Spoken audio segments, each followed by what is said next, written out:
ప్రియాదేవుని సంగమా, ఇక శనివారపు సాయంత్రకాలం ఇక వందరఫాం ఆరాధనకు మీ అందరికీ ప్రేమపూర్వకంగా ఆహ్వానం తెలియజేస్తూ ఉన్నాను. అందరూ ఎలా ఉన్నారు? అందరూ బాగుండాలని నేను ఎల్లప్పుడూ ప్రార్థన చేస్తూ ఉన్నాను. మరి మా కొరకు కూడా మీరు ప్రార్థించాలని కోరుకుంటా ఉన్నాను. ఇక ఆరాధన ప్రారంభించుకుంటానికి గాను చిన్న ప్రార్థన చేసుకుని ఆరాధనలోనికి మనము ప్రవేశిద్దాం. మహోన్నతుడైన మా దేవ, కృపగల మా తండ్రి, గొప్ప దేవ, ఇక వందరఫాంలో ఇక రాత్రి కాల సమయంలో మిమ్మల్ని ఆరాధించి స్తుతించి గణపరిచే బాధ్యత, ధన్యత, అవకాశము మాకు అనుగ్రహించిన విధానాన్ని బట్టి మేము ఎంతగానో స్తుతిస్తూ ఉన్నాం, గణపరుస్తూ ఉన్నాం. ఇక లైవ్లో వీక్షిస్తున్న ప్రతి బిడ్డను, ఇక్కడ కూడి చేరిన ప్రతి బిడ్డను మీరు జ్ఞాపకం చేసుకుని ఆశీర్వదించి దీవించి కాచి కాపాడవలసిందిగా వినయంతో బ్రతిమలాడి అడిగి వేడుకుంటున్నాం తండ్రి. ఆమేన్. ప్రత్యేకమైన కీర్తన ఆంధ్ర క్రైస్తవ కీర్తన పుస్తకం నుంచి మనం పాడుకుని ఆరాధనలోకి ప్రవేశిద్దాం. ఆంధ్ర క్రైస్తవ కీర్తన పుస్తకం నుంచి 99వ కీర్తన, రండి సువార్త సునాదంతో, రంజీలు సిలువ నినాదంతో.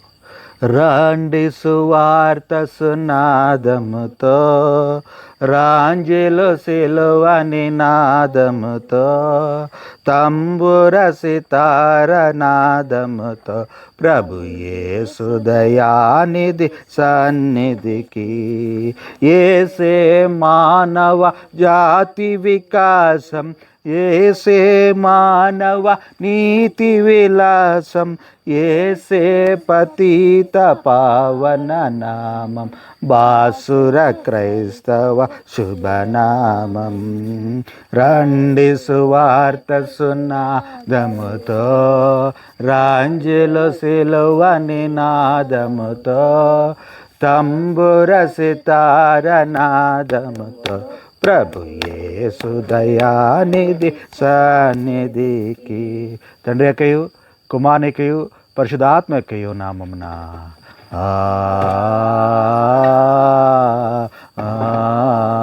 ఆమేన్. ఇక మాటలు మనమందరూ కలిసి చెప్పుకుందాం. ప్రభువా మమ్మను కనికరించుము, క్రీస్తు మమ్మను కనికరించుము, ప్రభువా మమ్మను కనికరించుము. అపోస్తుల విశ్వాస ప్రమాణం, మనకి విశ్వాస ప్రమాణం ఒప్పుకుందాం. భూమి ఆకాశం సృజించిన సర్వశక్తి గల తండ్రి అయిన దేవుని కుడి చేతి వైపు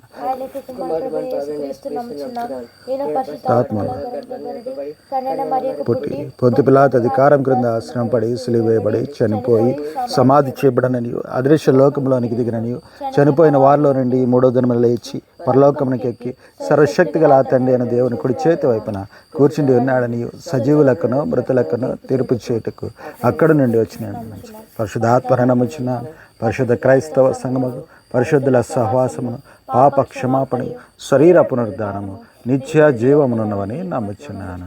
ఆమేన్.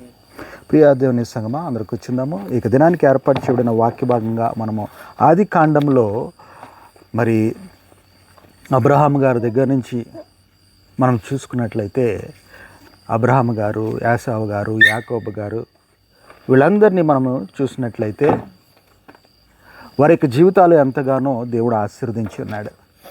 దేవుడు మన యొక్క జీవితాలను ఆశీర్వదించి ఉన్నాడంటే మనకి ఏ కష్టాలు లేవు, నష్టాలు లేవు, ఇబ్బందులు లేవు, అవమానాలు లేవు, లేకపోతే మన యొక్క జీవితాలు సామాన్య జీవితంగా ఉండకుండా అద్భుతంగా ఉంటుందని కాదు. కానీ వారి యొక్క జీవితాల్లో, అంటే వారి యొక్క వ్యక్తిగత జీవితాల్లో కానీ, వారి యొక్క కుటుంబ జీవితాల్లో కానీ, వారి యొక్క వ్యాపార జీవితాల్లో కానీ అనేకమైన ఇబ్బందులు, కష్టాలు, నష్టాలు ఉండొచ్చు. అయినప్పటికీ వాటిని అన్నిటినీ వారు ఎంతగానో మరి తక్కువగా చూసుకుంటూ దేవుణ్ణి అధికముగా ఆరాధిస్తూ దేవుని మీద ఎక్కువగా ఆధారపడిన విధానం. అబ్రహాం గారిని మనం చూసుకున్నట్లయితే, నువ్వు నీ యొక్క సొంత ప్రజలను వదిలిపెట్టేసి నాతో పాటు వచ్చాయంటే అన్నీ వదిలిపెట్టేసాడు ఆయన.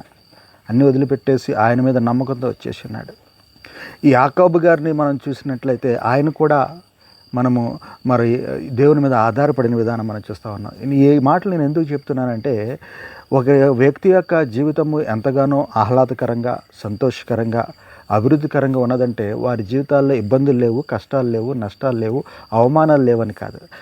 వారి యొక్క జీవితము దేవుని మీద ఆధారపడి ఉన్నది కాబట్టి వారి యొక్క జీవితాలు ఎంతో ఇబ్బందికరంగా ఉన్నప్పటికీ బయట సమాజానికి సంతోషకరంగా, ఆనందకరంగా కనిపిస్తూ ఉంటాయి. కాబట్టి మనం దేవుని మీద ఆధారపడి ఉన్నప్పుడు ఆ యొక్క సమస్యల సుడిగుండము నుంచి మనము సంతోషముతో, ఆనందంతో ముందుకు కొనసాగిపోతాం. ఇక చిన్న వాక్యాన్ని దేవుడు ఆశీర్వదించి దీవించి కాచి కాపాడను గాక. చిన్న ప్రార్థన మనం చేసుకుని ఆరాధన ముగించుకుందాం. మహోన్నతుడైన మా దేవా, కృపగల మా తండ్రి, రాత్రి కాల సమయంలో ఇక వందార ఫామ్లో ఇక ప్రశాంతమైన వాతావరణంలో మిమ్మల్ని ఆరాధించి స్తుతించి గణపరిచే బాధ్యత అనుగ్రహించినారు. వందనాలు. ఈ రాత్రి కాల సమయం ప్రత్యేకమైన దీవులతో కుషిని ప్రిన్స్ని, దాత్రి నన్ను, అమ్మగారు, నాన్నగారు, బుజ్జములు, చిన్ని కుటుంబాలు, మిన్నిని, ఆచిని, మెరడైన సింఫనీ, డానిని, జిమిని, దాత్రి యొక్క అమ్మగారు, నాన్నగారు, తమ్ముడు కుటుంబాలు నిండారుగా ఆశ్రయించండి ప్రభా. రాత్రి కాల సమయం పడకలు వెలిచినగా దొంగలు, సైతాన్ శక్తులు, విషజంతులను దూరపరిచి సుఖమైన విశ్రాంతిని అనుగ్రహించి రేపటి దినాన్ని త్వరితగతిలో లేచి మీ యొక్క పరిశుద్ధ దినాన్ని పరిశుద్ధంగా ఆచరిస్తూ ఆరాధనలో పొందుకుని మిమ్మల్ని ఆరాధించి స్తుతించి గణపరిచే బాధ్యత అనుగ్రహించండి ఆయన. ముఖ్యంగా ప్రభా, కుటుంబంలో ఉన్న ఆర్థిక పరిస్థితిని మెరుగుపరచండి. వ్యాపారంలో ఉన్న పనివారి కొరతను ప్రభా మీరే తీర్చి పెండింగ్ ఆర్డర్స్ విషయంలోనూ ఆర్థికపరమైన అవసరాల విషయంలో సహాయం దయచేసి ముందుకు నడిపించవలసిందిగా వినయంతో బ్రతిమిలాడి అడిగి వేడుకొంచున్నాము తండ్రి. ఆమేన్. వందన మా తండ్రి, నీ నామం పరిశుద్ధపరచబడును గాక, నీ రాజ్యం వచ్చును గాక, నీ చిత్తం పరలోకమందున నెరవేరును గాక. మనదిన ఆహారం మాకు దయచేయము, మళ్ళీ అపరాధం చేసిన వారిని మీకు క్షమించిన ప్రకారం మా అపరాధం క్షమించము, శోధులంతా ఏకాదశులను తప్పించము. రాజ్యము, శక్తి, మహిమ నిరంతరం నీవన్నావు తండ్రి. ఆమేన్. తండ్రి అయిన దేవుని యొక్క ప్రేమ, కుమారుని సమాధానం, పరిశుద్ధాత్మక అన్యోన్య సహవాసం ఇప్పుడు ఎల్లప్పుడూ మనందరికి తోడేయండి, కాచి కాపాడని గాక. ఆమేన్. ఆశీర్వంబుల్ మా మీద వర్షింపచేయుమేషా, ఆశతో నమ్మియున్నాము నీ సత్య వాగ్దత్తము. ఈ మాహి మీద కృమ్మరించుము దేవా, క్రమ్మరాని ప్రేమ వర్షాంబు కృమ్మరించుము దేవా. ఆమేన్. అందరికి వందనాలండి. God bless you, God bless you abundantly. ఈ ఆరాధన ఇంతటితో ముగించబడినది.